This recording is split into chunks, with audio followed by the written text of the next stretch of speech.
नमस्कार दोस्तों, कैसे हैं आप। स्वागत है आपका एक और नई वीडियो पर और गार्डनिंग इनपुट यूट्यूब चैनल पर। दोस्तों ये पार्ट 1 है। नेस्चुरियम फ्लावर प्लांट का सीड कैसे ग्रो करना है, कैसी मिट्टी में ग्रो करना है, कब ग्रो करना है। आप अभी देख रहे हैं ये नेस्चुरियम फ्लावर प्लांट की सैपलिंग्स जो हैं रेडी हैं ट्रांसप्लांटेशन के लिए। बट आगे बढ़ने से पहले मेरी आपसे एक रिक्वेस्ट है, अगर वीडियो आपके लिए हेल्पफुल रहे तो वीडियो को लाइक और शेयर ज़रूर करें। तो चलिए दोस्तों, देर ना करते हुए हम आज का वीडियो शुरू करते हैं। दोस्तों सबसे पहली बात, नेस्चुरियम फ्लावर प्लांट का सीड आप किसी भी कंपनी का लगाएं, बीज लगाने का तरीका एक ही रहने वाला है। मैंने ये पैकेट लिया है 45 रुपये में। टैग मैंने ऑलरेडी बना रखा है, तैयार कर रखा है, और पोट में जो है मैंने अपना पोटिंग सोयल मिक्स भी भर रखा है। ये जो है 2.5 इंच बड़ा मीडियम साइज़ का पोट है जिसमें ड्रेनेज होल अच्छे से बने हुए हैं। और जो पोटिंग सोयल मिक्स मैंने लिया है बीज लगाने के लिए, इसमें 90% कोकोपीट है और सिर्फ 10% वर्मी कंपोस्ट है। ज़रूरी नहीं है दोस्तों आप मेरी तरह मीडियम साइज के पोट में ही सीड ग्रो करें, आप सीडलिंग ट्रे में भी ग्रो कर सकते हैं। बट सीडलिंग ट्रे में करते हैं तो एक सेल में एक सीड ही डालें, वो ज़्यादा बढ़िया रहेगा। लेकिन मैं यहाँ पर पोट का यूज कर रहा हूँ तो मैं इसमें 8-10 सीड डाल दे रहा हूँ, क्योंकि ज़रूरी नहीं है हमें 100% जर्मिनेशन रिजल्ट मिले। हो सकता है हमें 60% 50% ही जर्मिनेशन रिजल्ट मिले, 10 में से 5-7 सीड ही जर्मिनेट हों। इसलिए आप जो हैं 8-10 तो सीड एक पोट में लगा ही दें। नेस्चुरियम फ्लावर प्लांट का सीड आप दोस्तों अगस्त, सितंबर, अक्टूबर, नवंबर, दिसंबर महीने में कभी भी लगा सकते हैं, विंटर सीजन से ठीक पहले और विंटर सीजन की शुरुआत में। लेकिन टेम्परेचर जो होना चाहिए, अगर आप पहले लगा रहे हैं विंटर सीजन से, तो टेम्परेचर 28 डिग्री सेल्सियस से नीचे का होना चाहिए दिन के समय में आपके यहाँ पर। लेकिन काफ़ी जगहों पर टेम्परेचर 30 से ऊपर रहता है अगस्त महीने में, तो आप सितंबर में लगाएं। लेकिन अगर आपके यहाँ पर सितंबर में भी 30 से ऊपर का दिन में टेम्परेचर रहता है तो आप अक्टूबर में लगाएं। अब आपने सीड तो 28 से नीचे के टेम्परेचर में लगा दिया, लेकिन दिन के समय में सीडलिंग ट्रे को रखना कहाँ पर है, ये भी आपको पता होना चाहिए। अगर टेम्परेचर 24 से 28 के बीच में है तो आप ग्रीन नेट के नीचे सीडलिंग करें दिन के समय में, यदि टेम्परेचर 24 से 28 के बीच में रहता है।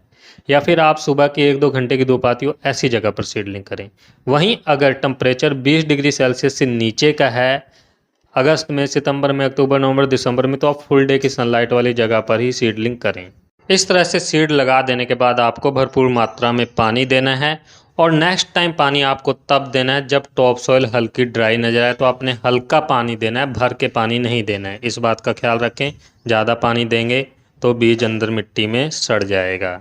सीड डाला, जर्मिनेट भी हो गया और इस तरह से सैपलिंग प्लांट ग्रोथ भी करना शुरू कर दिए। लेकिन यहाँ से आपको 2 चीज़ों का खास ख्याल रखना है, धूप का और पानी का। आपको जब सैपलिंग प्लांट इस तरह से बड़े होने लगे तब आपने सैपलिंग वाले पोट को जो है छायादार जगह पर लंबे समय के लिए नहीं रखना है। 2 से 3 घंटे की मॉर्निंग सनलाइट में पोट को जरूर रखना है। इससे ये होगा प्लांट हेल्दी रहेंगे।